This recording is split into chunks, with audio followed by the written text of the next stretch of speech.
প্রশ্ন হলো তাহলে মানুষ কিভাবে খারাপ কাজ করে? খুব দরকারি প্রশ্ন। আল্লাহ তাআলা রমজান মাসে শয়তানকে শৃঙ্খলায় আবদ্ধ করে রাখে, হাদিসে আসছে।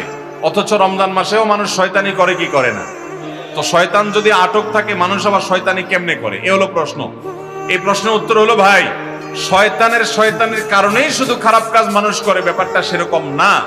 আল্লাহ তাআলা কোরআনে কারীমে বলেছেন সূরা ইউসুফের মধ্যে, ইন্নান নাফসা লাআম্মারাতুম বিসসু, নিশ্চয় মানুষের ভেতরে যে প্রবৃত্তি আছে, এই প্রবৃত্তি মানুষকে খারাপ কাজের দিকে নির্দেশ করে। অতএব শুধু শয়তানেই আপনাকে শয়তানি করতে বলে তা নয়, আপনার ভেতরকার মন বা প্রবৃত্তি যে আছে সেও আপনাকে খারাপের দিকে তাড়িত করে। আর দ্বিতীয়ত, একটা ফ্যানের সুইচ বন্ধ করার পরও কিছুক্ষণ ঘুরে শয়তান রমজানের আগে যে ডোজগুলা দিয়ে গেছে, ওই ডোজগুলা আরো কিছুদিন অ্যাক্টিভ থাকে। তো যার কারণে অনেক লোক শয়তানি থেকে বাঁচতে পারে না।